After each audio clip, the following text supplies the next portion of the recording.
నమస్తే అండి. గత నెల 30వ తారీఖుని మనకి ఎంఆర్ఓ గారు తన సంతకాన్ని ఫోర్జరీ చేసి రిజిస్ట్రేషన్కి ప్రయత్నం చేసినట్లు దాని మీద చర్య తీసుకోమని మాకు ఒక రిపోర్ట్ ఇవ్వడం జరిగింది. ఆ రిపోర్ట్ని కేసు నమోదు చేసి దర్యాప్తులో భాగంగా కొంతమంది సాక్షులను కూడా విచారణ చేపట్టడం జరిగింది. ఆ విచారణ ప్రక్రియలో దర్యాప్తులో మాకు ప్రాథమికంగా ఒక ఇద్దరు వ్యక్తులు గండి సత్యబాబు అలాగే వాసిరెడ్డి హరిబాబు అనే ఇద్దరు వ్యక్తులు ఈ ఫోర్జరీ కేసు దీంట్లో ఇన్వాల్వ్ అయినట్లు మాకు నిర్ధారణ అవడంతో వారిని నిన్న మధ్యాహ్నం అరెస్ట్ చేసి యలమంచిలి కోర్టులో ప్రొడ్యూస్ చేయడం జరిగింది.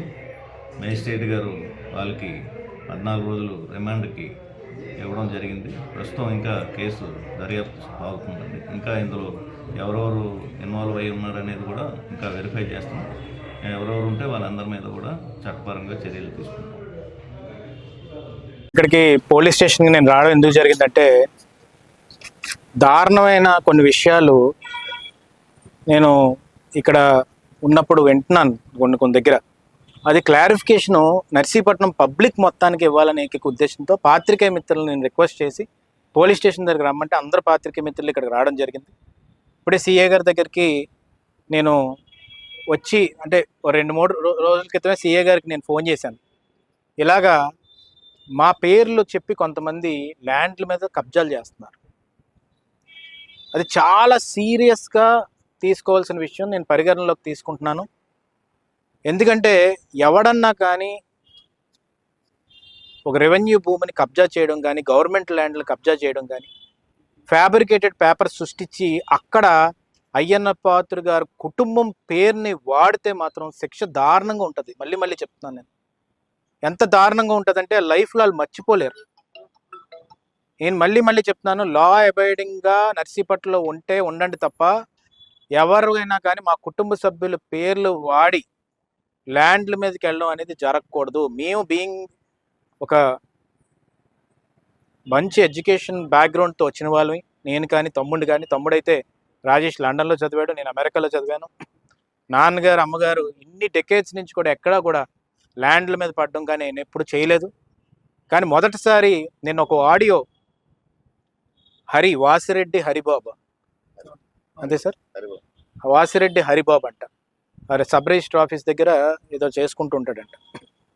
తను ఒక వాయిస్లో పద్మావతి గారు, రాజేష్ గారు ఇలా పేర్లు వాడుతున్నాడు. నేను విని ఆశ్చర్యపోయాను. ఎప్పుడో పూర్వం ఇంకో గవర్నమెంట్ ఉన్నప్పుడు బొడ్డుపల్లిలో 33 సెంట్లు ఏదో ఎవరో కబ్జాలకు గురైంది, ఏదైంది.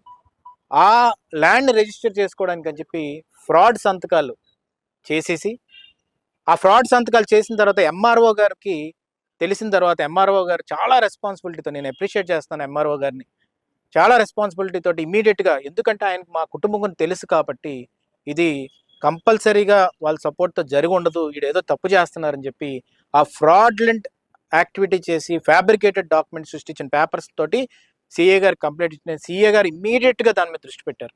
నేను I really appreciate police for that. ఎందుకంటే సిఏ గారు వెంటనే, గఫూర్ గారు వెంటనే దాని మీద దృష్టి పెట్టి ఎక్కడున్నాడు తినంటే రాంబెల్లో ఉన్నారని తెలిసింది. వెంటనే నేను చెప్పాను, ఫోన్ చేశాను, సిఏ గారు నేను పర్సనల్గా స్టేషన్కి వస్తాను, ప్రజలకి మెసేజ్ ఇవ్వాలి. ఈ మెసేజ్ నేను మీడియా ద్వారా ఇస్తుంది ఏంటంటే, అది 1 సెంటా 2 సెంట్ల 33 సెంట్ల 40 సెంట్ల కాదు. పూర్వం ఏం జరిగిందో నాకు తెలియదు.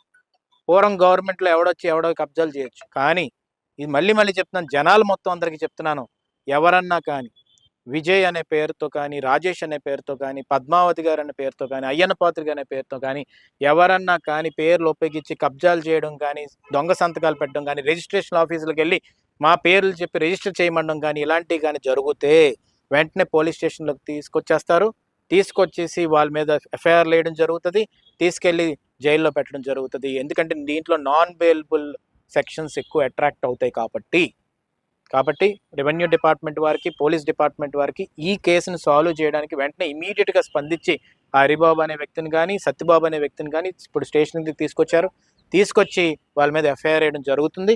కాబట్టి ఇది నాకు మా లీడర్స్, మన రావణ్ గారు వీళ్ళందరూ కూడా దృష్టికి తీసుకొచ్చారు. నాకు అలా దృష్టికి తీసుకురావడం వల్ల నాకు తెలిసింది. అలా తెలియకుండా ఎన్నో ఉంటాయి. అందుకనే మీడియాని ఈరోజు పిలవడం జరిగింది. కాబట్టి కబ్జాదారులకు కానీ రౌడీజం చేసిన వాళ్ళకి కానీ వీళ్ళందరికీ చెప్తున్నాను, ఒక్కొక్కరికి కూడా చాలామందికి చీకటి రాత్రులు అయిపోతాయి ఇలాంటి పనులు కానీ చేస్తే. కాబట్టి ఒళ్ళు దగ్గర పెట్టుకొని మీరందరూ కూడా, నేను ఒకటే కోరుతుంది ఏంటంటే, లా అబైడింగ్ సిటిజన్స్కి బతకండి. నర్సీపట్నంలో ఇలాంటి పనులు చేయడం మానండి. మా కుటుంబం మాత్రం ఎప్పుడు కూడా ఇలాంటి ఇల్లీగల్ పనులు చేయడానికి ఎవరికి కూడా సపోర్ట్ చేయదు అని నిర్ధారించడానికే ఈరోజు పోలీస్ స్టేషన్కి రావడం జరిగిందండి. Thank you very much.